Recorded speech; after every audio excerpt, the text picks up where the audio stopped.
Can the Jets find a way to weather the storm and break through against Nathan MacKinnon and the Colorado Avalanche? Hey everyone, welcome into the playoff preview edition of Jets Setting. Rob Wong, joined alongside by Winnipeg Sun Jets writer Scott Billeck and Winnipeg Sun sports editor Ted Wyman.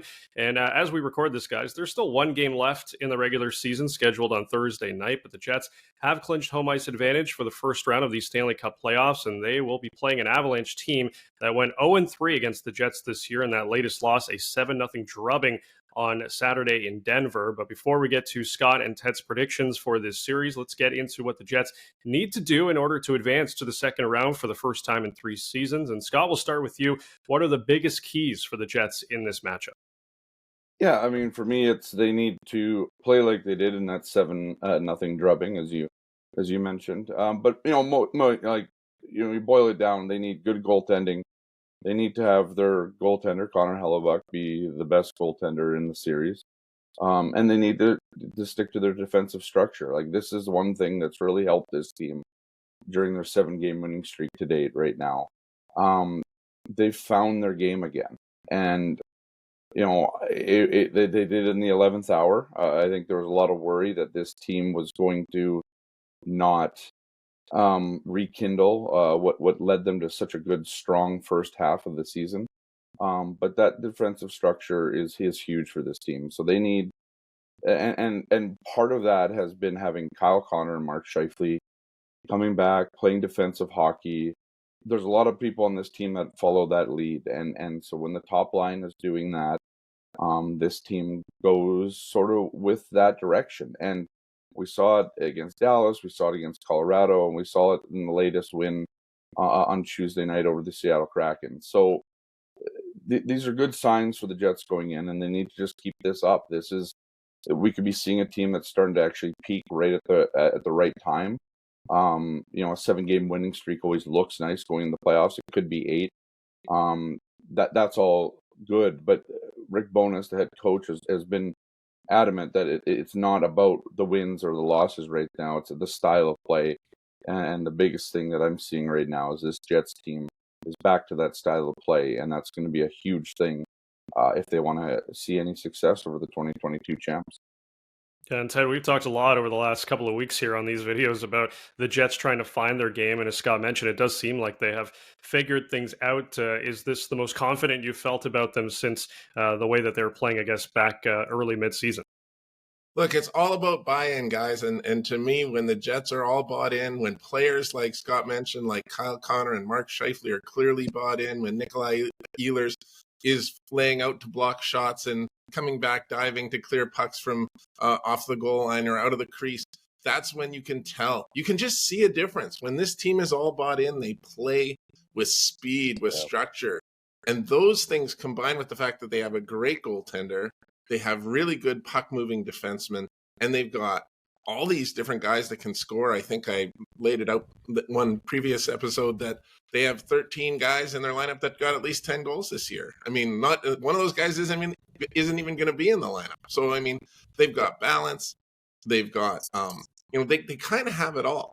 So to me, it's all going to be about buy-in. And lately, we have absolutely seen that buy-in in almost every game. I think the game against Dallas where they won 3-0 was about as good as it gets. That's the one you'd want to bottle up and take forward into the playoffs. I mean, the Colorado game, they were ahead by so much so early that the latter parts of that game got a little bit loose. So I don't know that that's a game that they really want to look at all. I mean, Rick Bowness won't stop talking about how that wasn't the Colorado Avalanche, and we don't want anybody thinking that was the Colorado Avalanche because they're not going to play like that.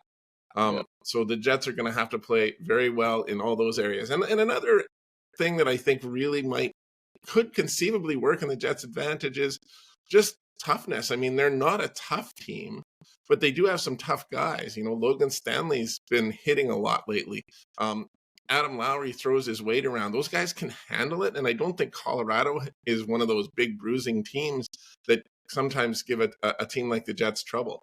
They have to be able to match Colorado physically, and I think they've got enough guys to be able to handle that. So, they match up very well for this series, other than the fact that, of course, Colorado has Nathan MacKinnon, who is one of the very best players in the NHL, Cale Makar, one of the very best defensemen in the NHL, and other guys like Mikko Rantanen. I mean, they're not going to be easy to contain if they get going either. So I expect a long series. I think it's going to be interesting. Ted, we see it all the time in the playoffs where one singular player can be the difference in winning or losing a series. Give me one X factor for the Jets that you think could turn the tide for them.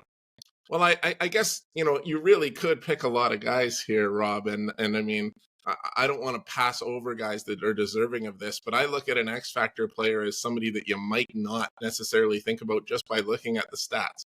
And to me, the X factor for the Jets is Captain Adam Lowry. I mean, this is a guy who does so much for them. He's a good guy in the faceoff circle. He's got that toughness. He's willing to go at it with anybody, both physically in the corners, in terms of laying out hits. And if somebody wants to fight him, he's down with that as well.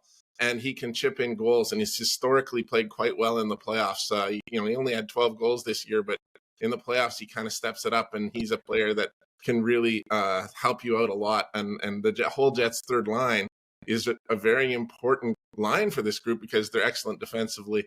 And with Nino Niederreiter and Mason Appleton also on there, they can contribute offensively. So I think Lowry is that X factor. And the other thing, of course, because the Jets have managed to secure home ice advantage in the series against Colorado, they're going to get the matchups they want in the first 2 games. And if it goes 7, they'll get it in 4 of the 7 games. And that means Adam Lowry gets to go up against Nathan MacKinnon. And that's going to make life an awful lot harder for Nathan MacKinnon. Scott, who's your X factor for the Jets? Yeah, I mean, I'd like to look at, sort of a dark horse, but to me, it's Connor Hellebuyck. I mean, he's going to win the Vezina this year. I don't think there's any debate about that any longer. But they need him to be playing at a Conn Smythe level now. And that's the difference. And this is the knock against Connor Hellebuyck. He's been an unbelievable regular season goaltender. But there's times in the playoffs where he's been outdueled, and those times have happened mostly when the Jets have lost and been kicked out of the playoffs. It happened against Vegas in the Western Conference Final by Marc-Andre Fleury. It happened last year against Vegas to the Jets' current backup, Laurent Brossoit, who outdueled Hellebuyck in the first round. It happened with Carey Price back in the bubble when they got swept by the Montreal Canadiens. So this is sort of the thing that the Jets need unbelievable goaltending, and they certainly need unbelievable goaltending against some of the guys that Ted said: Nathan MacKinnon, Nico Renton, Jonathan Drouin, who's at a resurgence, right? Cale Makar.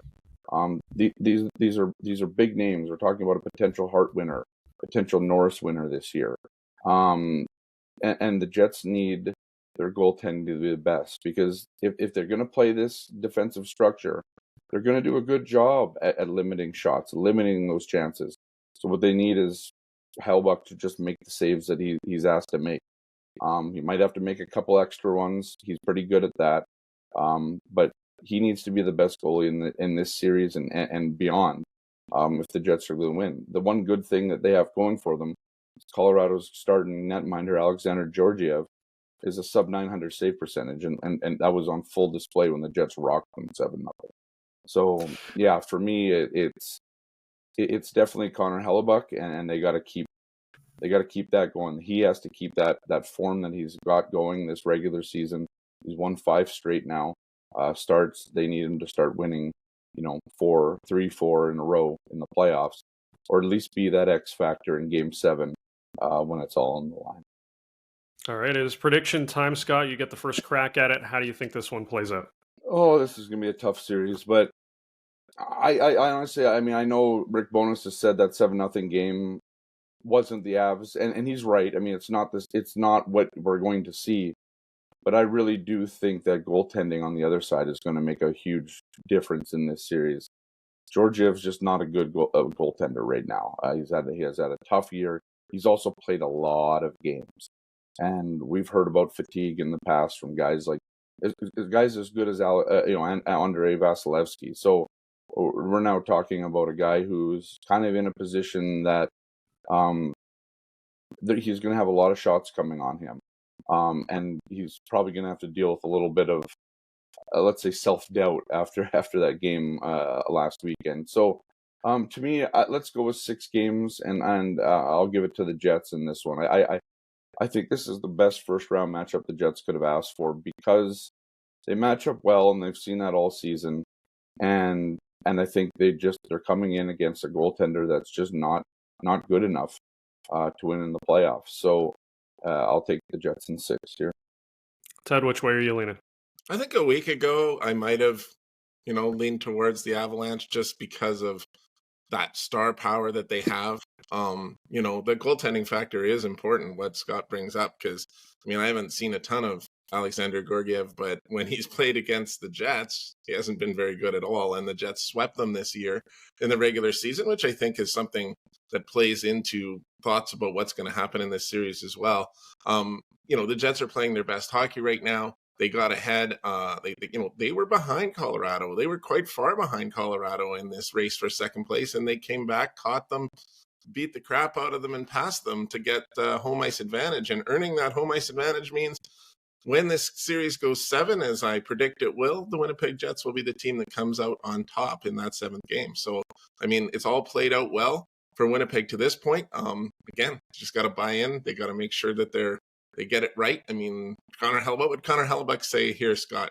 Got to get our details right. Yeah, that's right. Yeah. Get their details right, then they're going to have a shot. And, if Hellebuyck's the best goalie in the series, if Adam Lowry contains Nathan MacKinnon for as long as he can or as much as he can, and the team plays with that defensive structure, no reason why they can't win this one in 7 and move on to the next round. Yeah, well, no doubt it's going to be one of the more entertaining series in the first round of these Stanley Cup playoffs. Who do you think wins it, Jets or Avs? Leave your thoughts in the comments section below. For Scott Billeck and Ted Wyman, I'm Rob Wong. Thanks for tuning in, and we'll talk to you next time.